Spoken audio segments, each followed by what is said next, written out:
Astropsych. Hello and welcome to Astropsych. Thank you for joining me. We're going to be looking at the full moon in Aries, which occurs October 6th, 2025. I'll be looking at the Lynchburg, Virginia area. So this moon will be occurring at 8:23 a.m. And today is October 3rd, 2025, and it is 4:26 p.m.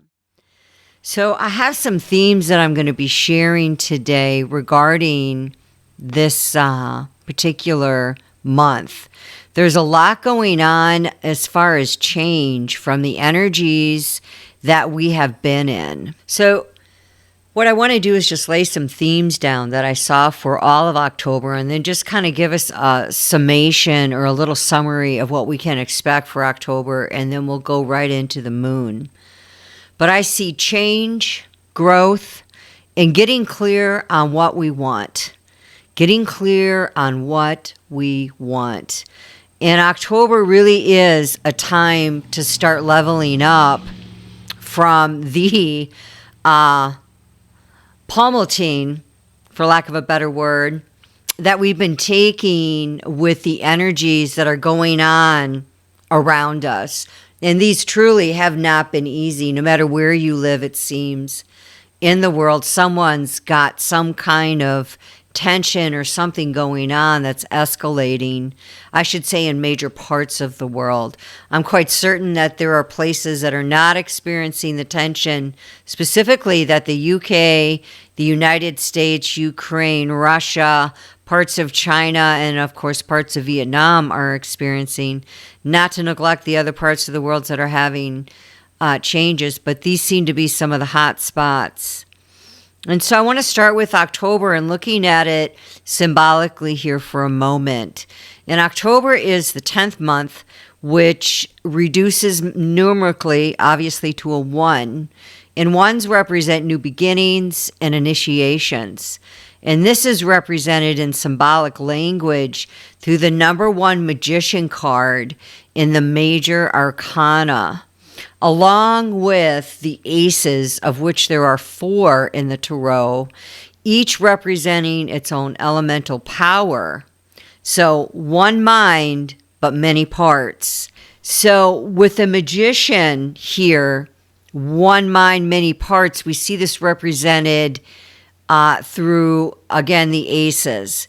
And I want to talk about the aces of the tarot because they are some of the most potent and powerful cards represented in the tarot. They are the seeds, the pure raw potential, and they're highly initiating energy, the aces. And as powerful as they are, though, we find that 1 is really not enough. That in order to build something else, we need the other numbers, and we also need momentum. Herein lies the challenge with the 1, which represents the first house in the tarot, or the ascendant, or the way the body moves the soul spirit around, ruled by Aries. So number 1's tied heavily to the first house in the tarot. And Aries is ruled by Mars, and it's a cardinal fire sign of initiation. And with Mars ruling our full moon this month of what we're being asked to release, we're seeing the Aries archetype show up as Aries, the god of war, which he is known for, whose mantra is, I am. Highly concerned about the individualistic, number 1, initial energy. So always moving out in bold, fearless, and courageous action. But Aries may not always care about what the other parts think or the others, because it's a 1. It's an initiation. It's a beginning. Remember, nothing really is formed until we start to move out and engage with disciplined actions, the other numbers. When we meet 2, for instance, now we've got 2 individual energies that could put something together that create 3, which some would argue is really the first number. And there's a whole story to that, but with 3 being really the initiator and not 1 and not 2. 3 actually being something of substance, I should say. So Aries in the first, of course, sits in opposition to the 7th, which is Libra. And Libra is ruled by Venus, which is a softer, feminine yin energy, very different than Mars. And Libra is reunite. We unite.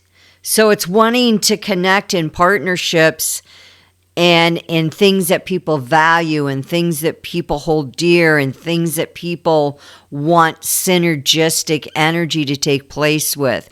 Aries is not this way.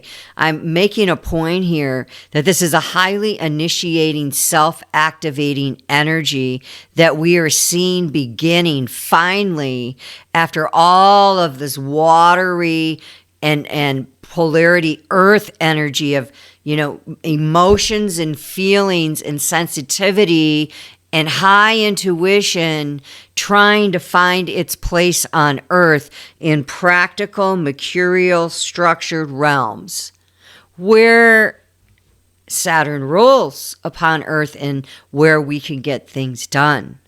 So there's been a lot of fog. There's been eclipses, the solar lunar eclipse in Pisces, and then the partial solar eclipse in Virgo, the full moon, and the new moon, bringing us to a full moon now in Aries, where the new moon, the new things that Virgos learn, the new lessons should already be in place. So that now, and I alluded to this, if you go back and listen to the full moon video, I alluded to this, things are going to pick up speed and get very aggressive. And then just days after that Charlie was shot, the injured children were in Colorado and the shooter committed suicide same day. And then we've just had disruption after disruption after disruptions of very violent things occurring within our countries. So, Aries, no matter the cost, the struggle or the battles is going to march forward. This is a very determined sign, a very determined moon ruled by Mars, who also rules Scorpio. Very important to look at Scorpio. Not going to go into this, but if you want to get a little deeper meaning about this Mars energy and how Scorpio uses it, it's more strategic in Scorpio.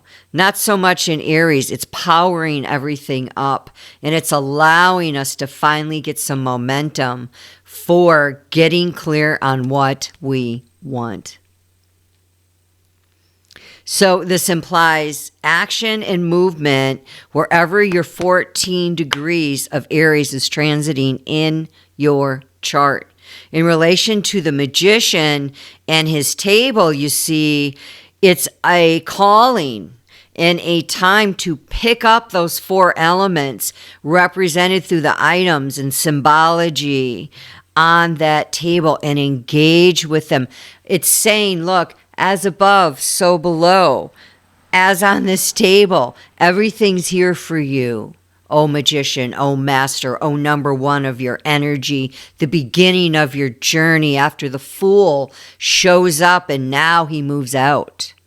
Now you can, quote unquote, move forward in your energies because of all the help that is on that table. There is so much symbology to this card. I encourage you to go deeper, but I want to keep moving here.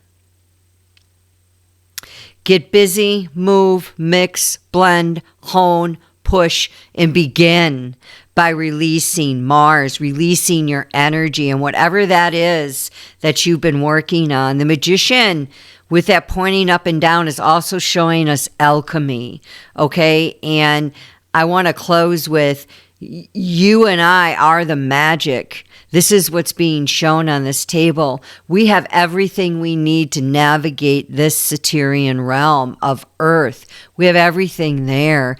And we are the magician in that when we work with that above that mixes with the elements and the minerals and the energies that are out there and all of the signatures of things we cannot see, okay? Things can be created from this. Things can be born. Number one, an initiation. And it's reminding us, look at that table and work with ether, whatever that is for you. Great Spirit, Holy Spirit, Jesus, a guru, whatever that is for you, okay? That's what you have to pick up. And be sure that this energy is asking you to move, asking you to release. It's time to move out.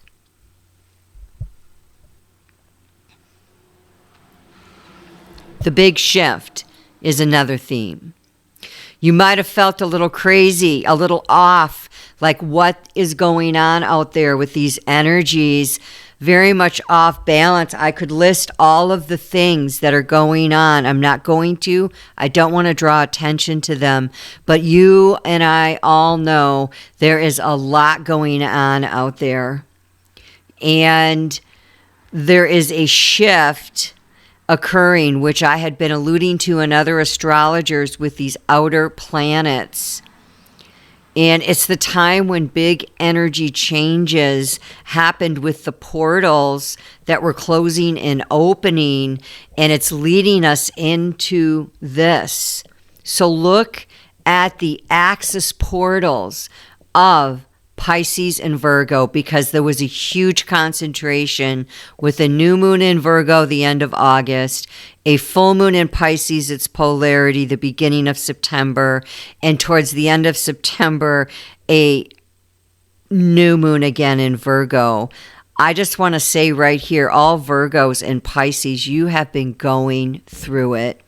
And there is a karmic shift that is occurring for you in a pivotal opening week aspect I'm going to talk about here in a moment, in week 1, that is occurring for you that will not occur again for a very long time. And there's shifts and movements being asked of you that really tie to this timetable.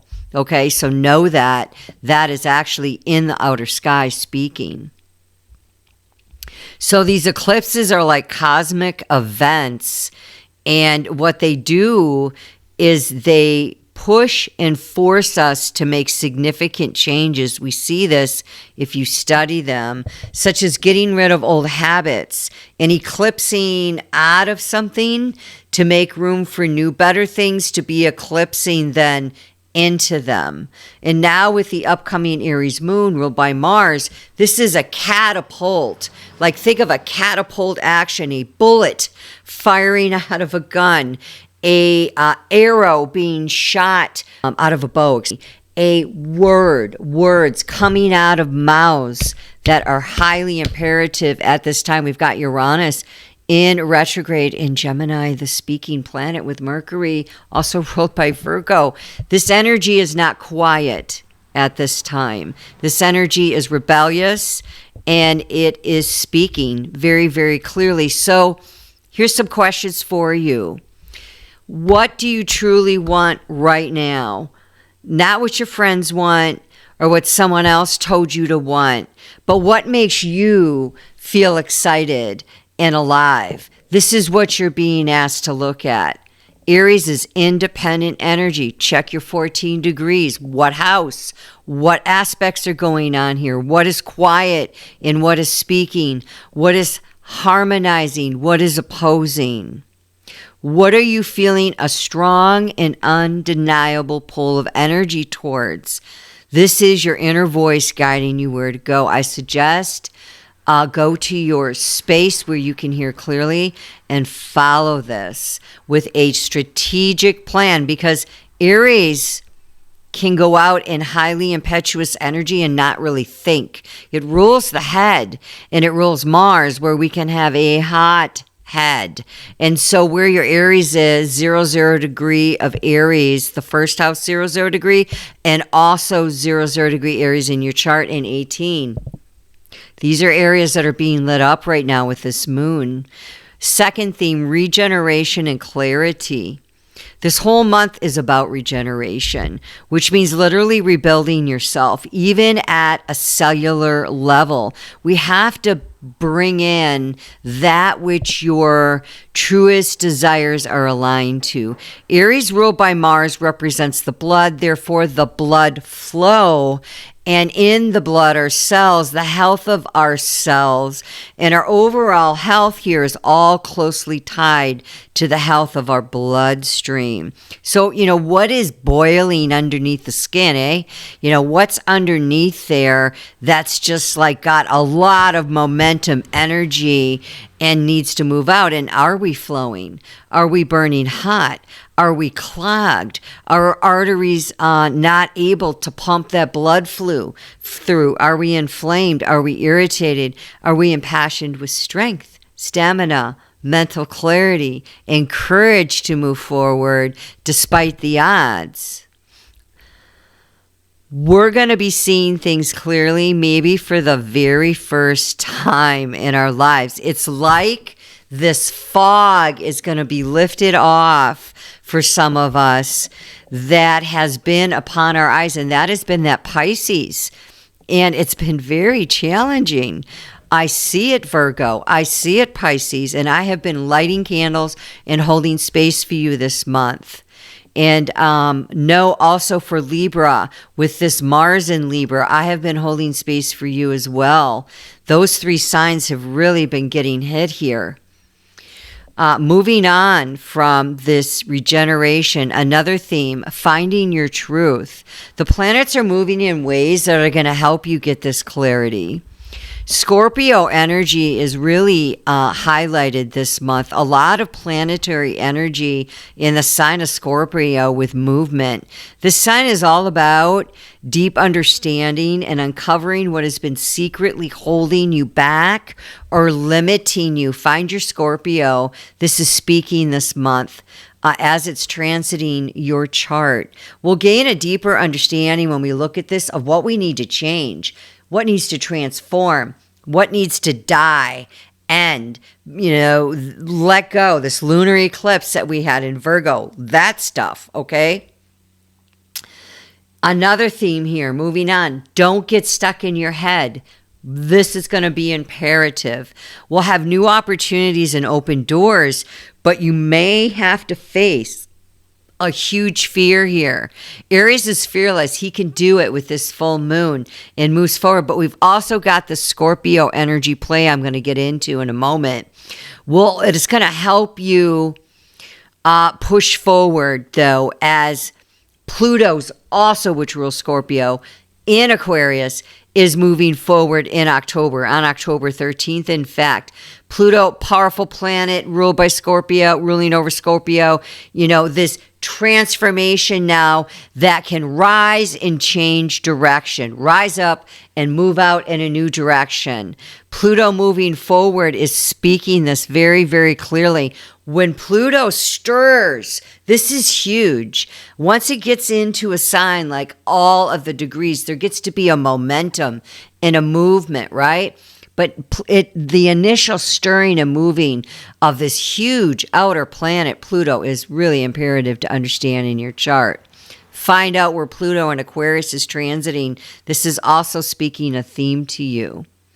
So, a significant moment for profound levels of awareness to come, mentally especially.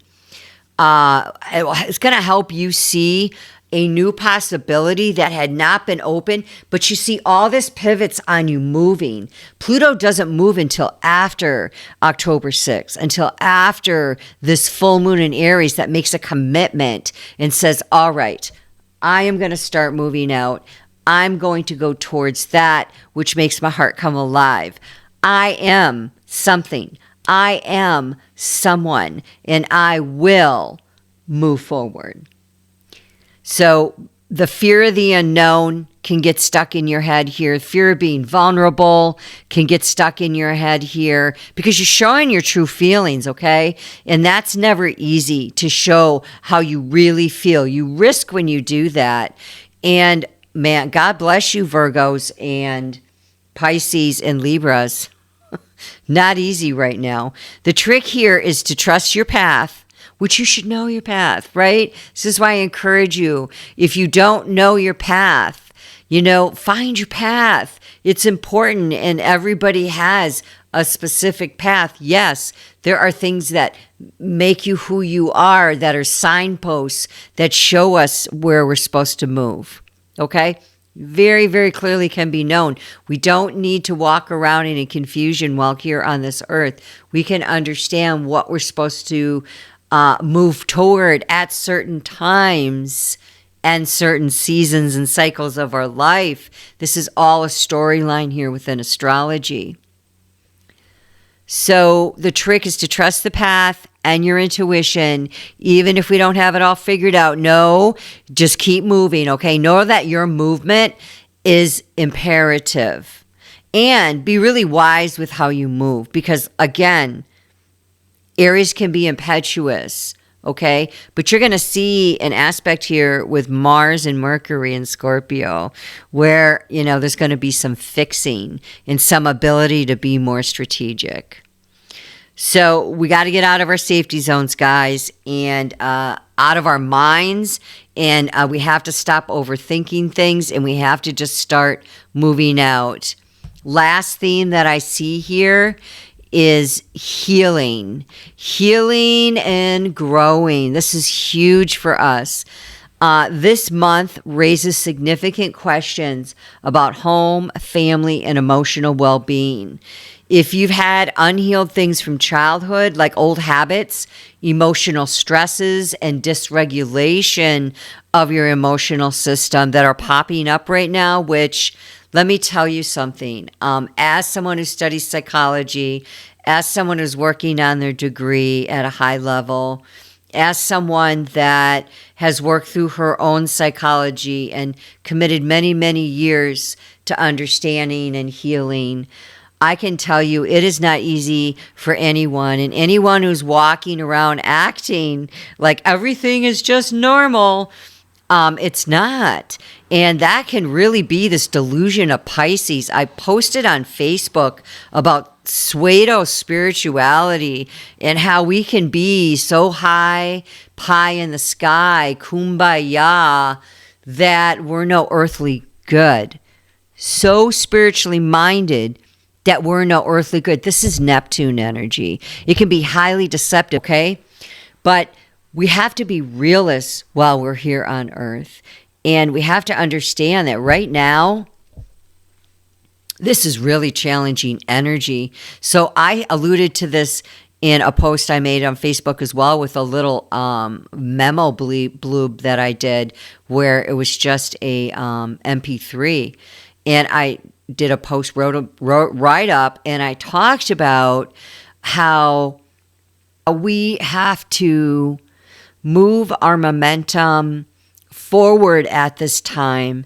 And yes, it's very aggressive in Mars this month, but it isn't so much moving out that energy in war upon each other as it is, look, this is me, I'm showing up, I'm okay with that, and don't really care so much what the others think in your initial creation and what you're trying to put out, your energy. But remember this, you live in a world where there's other people, okay?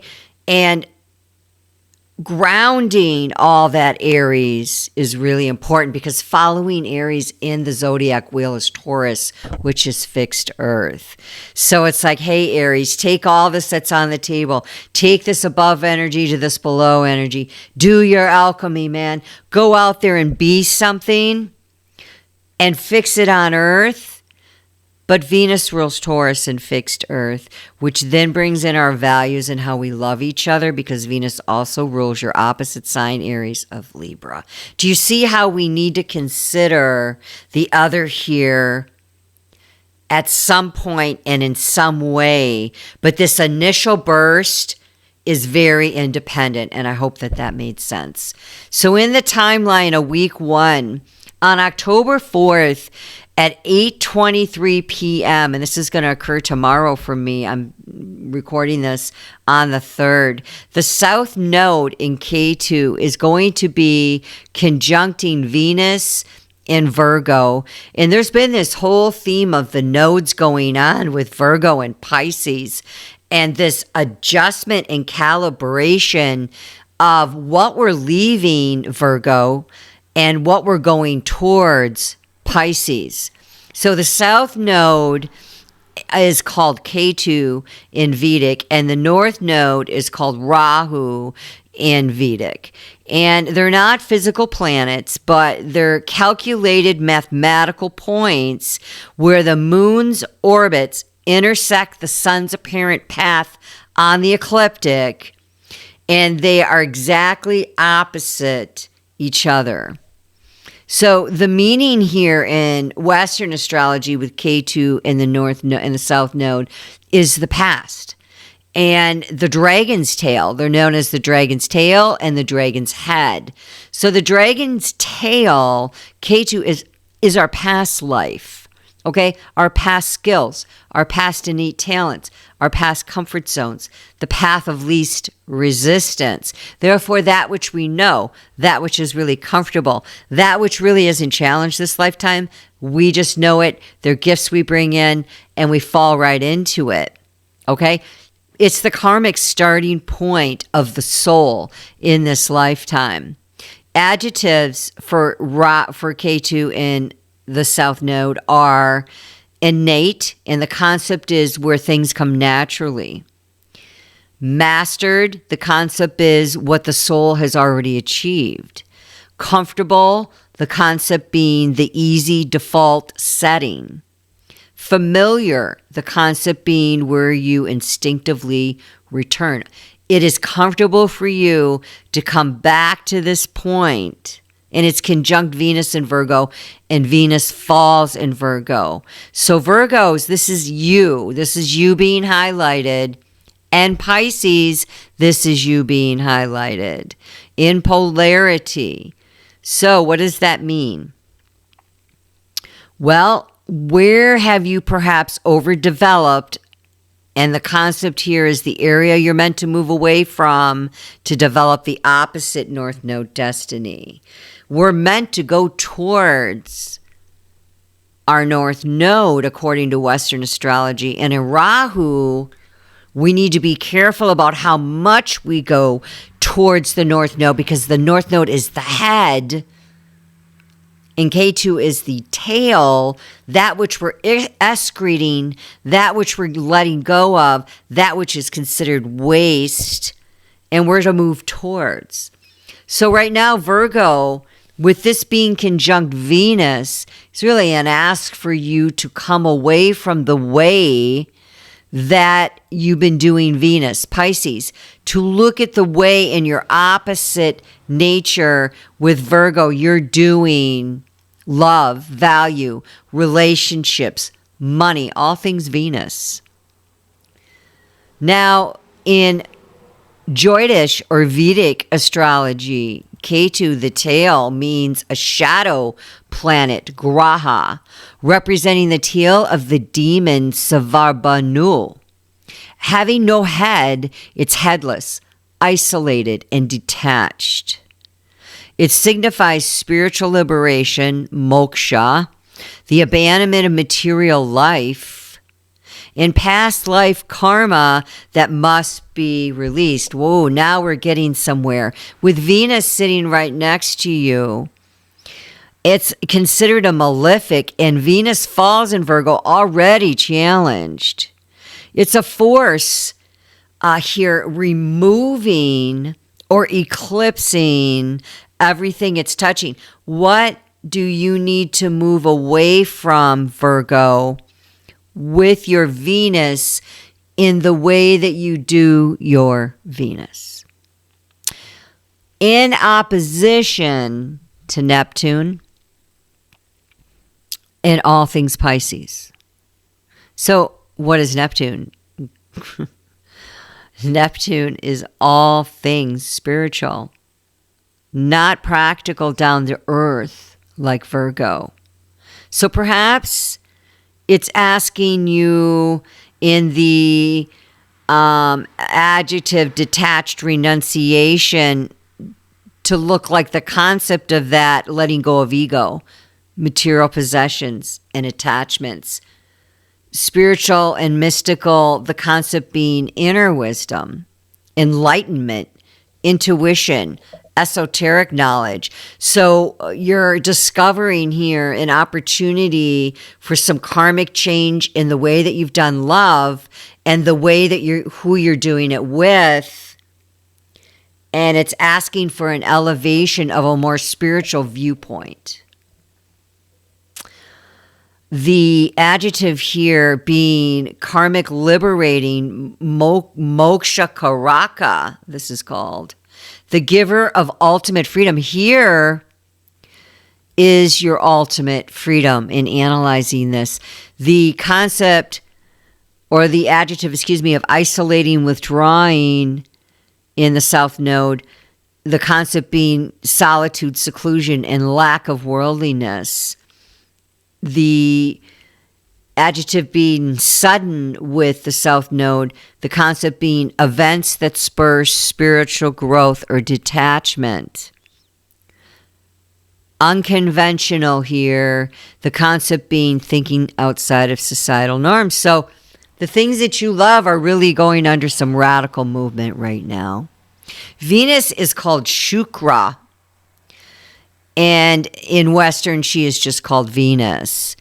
And Venus is the second planet from the sun and a major influence on our personal values and our relationships in both systems.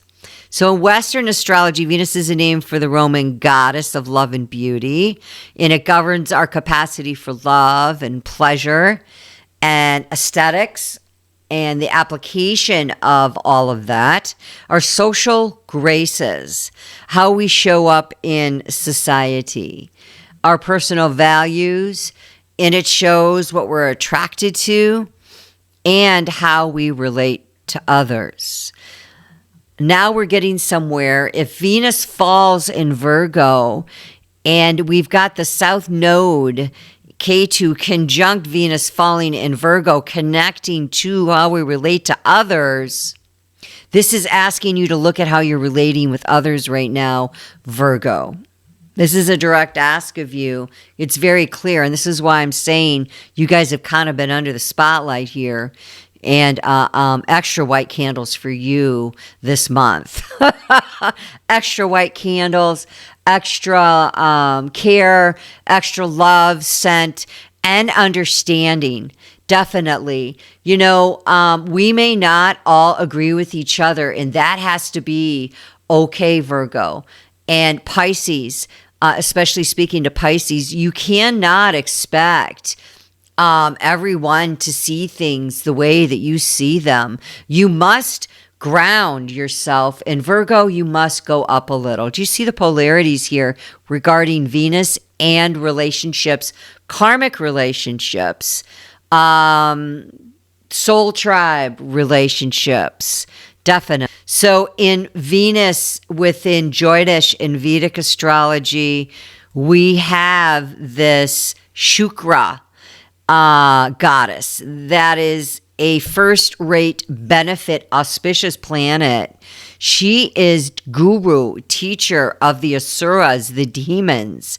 And while it retains its connection to love and beauty and luxury, known as the givers of vehicles, houses, spouse, material things, it also has strong spiritual and material indicators.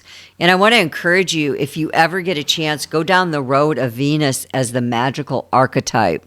and you will understand what's happening here. I find it very interesting that 2 days before the full moon in Aries, Venus conjunct this K2 ask of, what needs to shift in you. I find it really interesting, this initiating energy of moving out from things of the past that held you down ties to Venus, that is a highly movable energy exchange energy that moves us towards things of beauty. So, Aries is moving out, and eventually he's going to hit that 7th house of others' beauty. Do you see what I'm saying? It's a traveling journey, and it's really beautiful to see how it ties into the magic and the spiritual side of Venus, even with the one in Aries. So the adjective here with Venus is luxurious and opulent, and the concept is material wealth, fine wine, vehicles, and comfortable living. The adjective of artistic and creative talents comes out as art in all form, music, dance, concepts of literature, writing. The adjective of marriage and union comes out as a concept of specifically governing relationships, spouse, partnerships, and our enemies. Sometimes our friends turn into our enemies. Our partners turn into our enemies. People turn on each other. This happens. This is being highlighted here. The teacher guru adjective in concept of possessing deep knowledge and the ability to revive the dead here. Venus can bring things to life, most definitely. Passion and desire and the concept of connection to the fulfillment of sensory pleasures. Okay? Things we love, things we touch, things we taste, things we spend time with, things we create, things we make love with, right? That kind of energy. It's highly, highly, highly magnetic. And Venus falls here in this zodiac sign of Virgo because the energy of the sign fundamentally challenges the essential nature of the planet. So the conflict of Venus and Virgo here quickly. The concept of fall means that the planet operates at its most challenged and difficult expression in the entire zodiac makeup of signs and planets. So it often feels uncomfortable, and it also feels undermined in that sign. So we have a few challenges here I want to bring out that I highlighted. It's a challenge of beauty and pleasure. Venus rules beauty, pleasure, harmony, and aesthetic enjoyment. It seeks effortless grace, indulgence, and luxury. And Virgo rules analysis and practicality and critiquing and cleaning and perfecting and making things right and working very hard at it to serve. To serve. This is key. It seeks flawless function, efficiency, and improvement. When Venus is in Virgo, the natural impulse to simply enjoy life's pleasures is replaced by this need to analyze, dissect, and critique. And the focus shifts from feeling beautiful and magnetic and sensual and very sexual to being perfectly useful and meticulously arranged. It loses its function. Venus loses its function. That's the best way to say it. Second challenge is to love and relationships. Venus rules romantic love, social ease and acceptance, and it seeks balanced partnerships and affection without condition. Virgo is characterized by a degree of emotional reserve, worry, and a focus on service. So it tends towards that perfectionism. So in relationships, Venus and Virgo can express love through acts of service rather than pure emotional passion. We have to understand here, just because a Virgo isn't all wrapped up in rapture doesn't mean they're not passionate. And I just want to say that we miss that in Virgo sometimes. I see it. And I just want to let you know that I see it. I hope that encourages you, that somebody sees it. In doing my notes here, I had to giggle and laugh because it goes back to that being really hard on yourself, and that energy going in and, not really taking the time to look out and seeing the beauty of things. Venus is often expressive, and Virgo is often emotional reserve, and it can worry being ruled by the Lord of Mercury and focus on, again, just too much perfectionism. So the fall occurs when Venus's core needs for unconditional love is undermined by Virgo's tendency to fix, improve, or worry about the relationship's utility. Think practical when you think it's got to be worth something to Virgo, okay? They're not just going to go after nilly-willy things. There has to be something there of structure, earth, nature. Like they're earthbound, okay? And we have to understand this about Virgo. Finding the best possible deal, disrupting the carefree nature of Venusian indulgence. So they're definitely at odds here. On October 6th, we have full moon in Aries. And the full moons are like a spotlight shining down, showing us what we need to finish up. Okay, so new moon in Virgo, solar eclipse. What was that portal all about for you? That's what you're looking at. Starting and now releasing. You should know and be releasing. And letting go and trusting it. To where do we go, Virgo? Up and out to Pisces.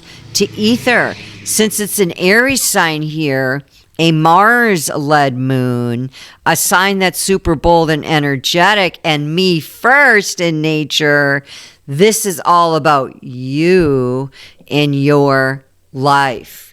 So what are you releasing? Week 2, I'm going to come to this moon, back to this moon in a minute. Let me back up. I'll get to the moon in a moment, but the 6th and the 7th, Mercury joins Mars in Scorpio. And Mars has been ingressed into Scorpio. When Mars is running the show here, okay, and clearly Mars is speaking with it conjuncting Scorpio in Mercury. For both our moon and Mercury, we're being asked to consciously change our rhythm here. Instead of just pushing through, we should consider our need to build in real breaks. Meaning, let's make sure we step away, maybe just for a moment to breathe, stretch, take a quick peaceful walk, dump the tension. Like what I do is I'll run in place really fast, or I'll do 25 jumping jacks. I've really been working on my health. I've really been working on this post menopause. Now, this weight that came on me, Jupiter and Cancer, right? I'm a Cancer. And I'm catching it before it gets cray-cray, okay? I am catching this. But it's crazy. I'm not going to go into all that. That's a whole nother discussion. But I get a lot of energy inside of me, and if I don't move out with it, it just stays inside of me, and it's irritating energy, right? And that's really bad for your liver, okay? And then we're dealing with Venus energies already this month that are challenged. We're dealing with Mars conjunct Mercury that's challenged. I mean, this is Health 101, saying, look, what you do, what you say, who you're with, what you think about. We're being asked to move to a holistic approach in medicine. And for such a time as this, have all those 60 babies been born who have Uranus and Pluto in Virgo, the sign of the healer. Yes, we're coming up and we are saying, look, we've got some new ways to manage this mental chatter. We've got some new ways to manage our health. We've got some new ways to structure our Mercury, our conscious mind in ways that's for the good of all, and in structured ways that are practical on earth for success, right? All of these are themes that are coming out, and we've got a square coming up that's really important to look at, and it's a Mercury-Pluto square that is perfect for this, Squares are hard, right? You're like, I thought squares were bad. No, I've got a square to Jupiter in my chart that it was so difficult, but when I overcame it and found the deeper messages, it's become my greatest tool. Hands down, my greatest tool. So squares are challenges that can be turned into gold. And I just want to be honest with you. When I see a chart with a lot of water and a lot of movement, a lot of trines, like my chart, that's more of an easy flowing energy that isn't going to experience a lot of obstacles per se. When you see all these squares and inconjuncts and just a lot of challenging energy, I see huge potential and an opportunity to be incredibly moving forward in karma release this lifetime. So remember that. Opportunity shows up in hard work and overalls. Henry Ford said that, and it came to me really strong. It's true. If you do the work and you look at these acerbations and you are like, oh, I'm going to use that energy for the good, and I'm going to heal it and integrate it and stare it down, it could become a tool in your toolbox.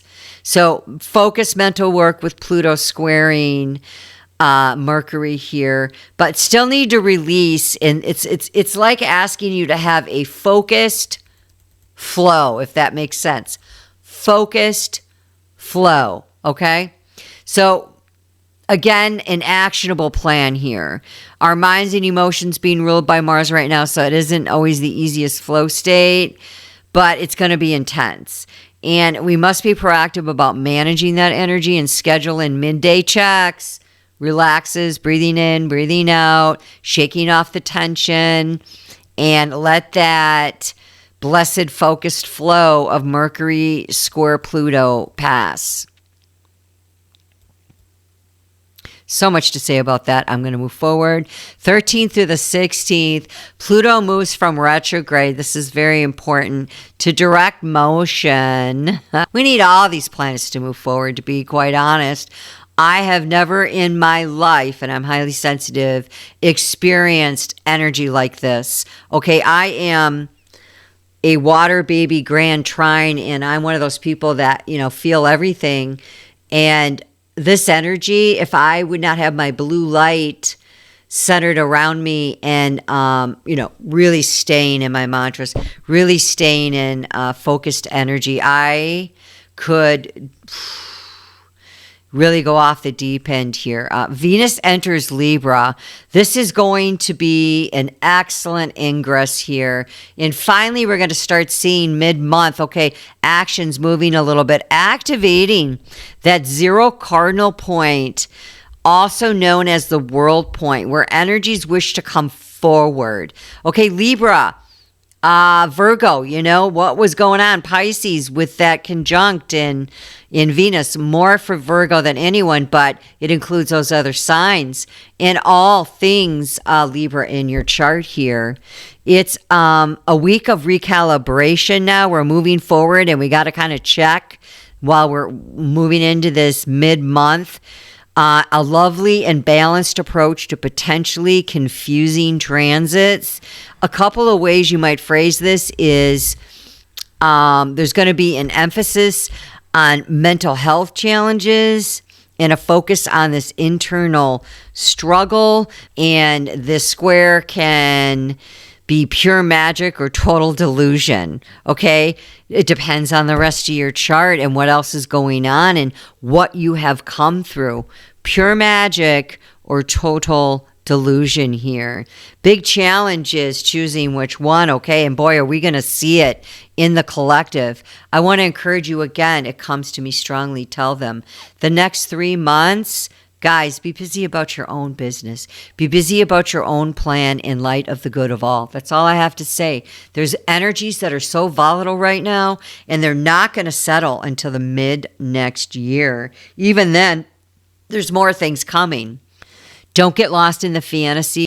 Keep it grounded. Focus on your creative stuff. If you're working on any projects, this is an awesome time to do anything Venetian here of a spiritual aspect, a higher nature it's definitely beautiful energy. And yoga comes forward here as well. Any type of yoga work would be highly good. Just keep it real, keep it grounded. Don't go too far out in the square. Glamour versus delusion, again, is something we need to be careful of. The 20th through the 21st, we have a new moon here at 28 degrees of Libra. And it's following on from the Mercury-Mars conjunction we had. And it's a beautiful way to frame the post-eclipse energy. A clear call for emotional reset and growth in this new moon in Libra. Where is your 28 degrees of Libra? Look there. This is where you're being asked to have a healing and reset type of focus in partnerships. These emotional battles that have been going on and getting totally slammed during September's eclipses, and asking you not to hold on anymore to this vibe that you've had. Basically, it really is a forgive and move on kind of energy. I'm not saying that. The chart is reading that. Do with that what you want. But it suggests that you're only going to put your effort in what gets appreciated here. And it's like, look, I'm going to protect my own energy. And if you don't like it, too bad. We have a Jupiter-Chiron square that's building up here after this new moon all week. And it's a massive chance to begin again. Jupiter, wherever he goes, is the great benefit, and Chiron is our childhood wounds. That which has taken a long time to heal, that which perhaps we've tried in various ways to heal, and we haven't found a remedy yet. With it squaring, there is an opportunity, if we look at this in the right way, okay, to consciously choose a life here going forward into November, focused on truth and joy. Really, this is what Venus in Libra is speaking here. That is the mission statement of the month. What are you focused on in very passionate momentum of release that brings you truth and brings you joy? There is a mental health and wellness check here, is that you have the power to choose. You have self-agency here and a healing of old wounds on a new philosophical outlook. There's an emotional reset with the eclipses, which was a mental cleanse. This occurred in Virgo and Pisces, Mercury and Neptune. Healing old wounds, Jupiter square Chiron, directed energy focus, placing it where it's most appreciated. And the mental challenge is worrying over any wounds, looking back. And the square between Jupiter and Chiron can tempt us to over-identify with these wounds, okay? And Jupiter can make them bigger, can make them more of a focus, can make them very overwhelming with Jupiter's exaggeration. So avoid any exaggeration. Mentally guard yourself against letting any old insecurity take over you and your entire perspective of life. Use that Jupiter to expand your hope and expand your focus on a solution rather than letting it expand into the pain and the old childhood wounds. Secondly, mental challenge of the power of choice here. The transit gives you the clarity to choose between joy, to choose joy and truth, But that requires discipline, okay? And this full moon is Aries and Mars is discipline, yes, but it's warrior discipline. It's not Saturn in Capricorn here, okay? So wellness is maintained by actively redirecting your thoughts every time you catch yourself slipping back into old patterns and self-criticism and blame, and I want to add shame. That's a big word here. So the question here is, how are you planning to direct your energy towards what's most appreciated the month of October? On the 22nd, Neptune swings back into Pisces from Aries. There is an ingress. So we have an ingress moving forward, Pluto into Aquarius, big outer planet, and we have Aries and Neptune ingressing backwards into Pisces. This is why I'm saying there is a lot going on. This is allowing us to complete some big spiritual journey. This has been a very spiritual lesson the last 14 years of Pisces. Go back to 2011 and 2012 time frame from then until late January 2026. This is building us up this month towards a water grand trine. And the water grand trines are blessings and opportunity, and they are very, very harmonious, helpful flows of energy. And this is going to focus and integrating of our personal voice, highlighting mental health and emotional regulation regarding the water trine. And it's empowered flow with the water grand trine. We can contain and direct our emotional power in powerful ways that are truly worthy for me, worthy for all. We live in community. Just focused passion of a benefic, highly beneficial aspect. Water grand trine. Emotional integration, intuitive clarity are my bullet points here. Conscious containment and purposeful energies. Now, the mental challenge here on the other side. Grand trines can be energies that are of inertia, meaning they're all yin energies. And because the flow is so easy and self-contained, there's a risk of becoming too comfortable in your emotional world and lacking the necessary drive that this moon was trying to get us geared up with to actually start a worthy project. And the focus this week is to actively engage your willpower. Remember Scorpio and Mars, Scorpio and Mercury. A lot of strength here that was built up that we walked into this month with to initiate your passion project. Preventing this powerful emotional energy from becoming stagnant or purely internal. That's a danger here. Too much water turned in on itself is what? Inflammation. Inflammation can cause in fact, there are some medical doctors in the naturopathic realms that I have partnered with that are convinced that inflammation is the true cause of all disease. And there's a lot to be said of that, but look into that. I think they're onto something. So, in closing, I want to take a little closer look just at a few more things in this moon, and then we're going to finish out, okay? And I just want to thank you for, again, your time and your patience in navigating this month with me and this moon energy.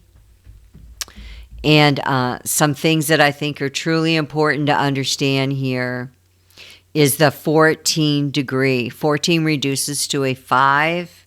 Look at all of the 5s in the tarot. 5 is the Hierophant, ruled by the next sign of Aries, Taurus, the Hierophant in fixed earth. As you can see, all of this alludes to lessons we are learning. Lessons we are learning. Remember, lessons are only for growth, okay? Don't beat yourself up if you have had some challenging energies go the wrong way. Don't be hard on yourself. And just know that there's a lot of power with the 5 to move you to that 6, which is a much more comfortable place of energy. It is opposite Libra, and it's sitting next to Chiron. And, this whole dance in Chiron that Aries has been going through. This is deeply, deeply feeling energies, direct, forcefully, initiatory, and highly emotional. Okay? With it opposite the sun, there is this desire here coming forth for inner harmony. And I heard somebody talk about this. I was listening to a lecture on ethics in Aristotle. And the whole thing about what is good and what does good mean and what does it mean to be good. It was quite fascinating. And, there's this opposition with full moons. The moon's opposite the sun. And there's this ask of us to always consider that even though something seems evil and bad, there can be a good in it. There can be a purpose to it. And there can be something, the opposite of it, the opposite of good, evil, right? There can be something there that has some redeeming value, of validity, of measure, of weight, of something we should consider, is what I'm saying here. I hope that made sense. There can be, with the moon opposite sun, a lot of discontentment and tenseness, and your drive for recognition can override your emotional needs.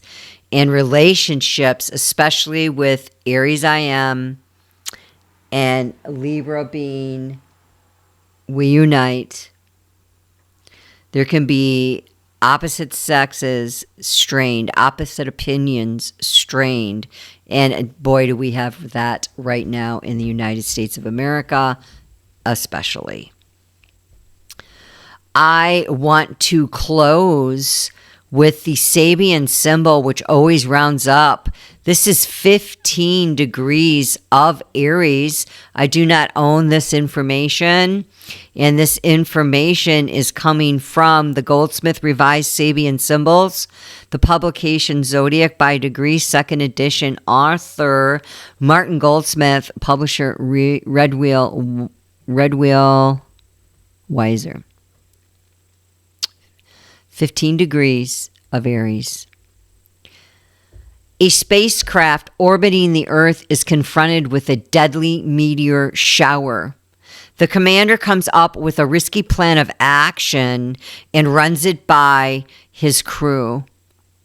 Command decisions, reacting intellectually and intelligently, to rapid changing circumstances, especially unforeseen obstacles, reorienting oneself in a situation that's in spin.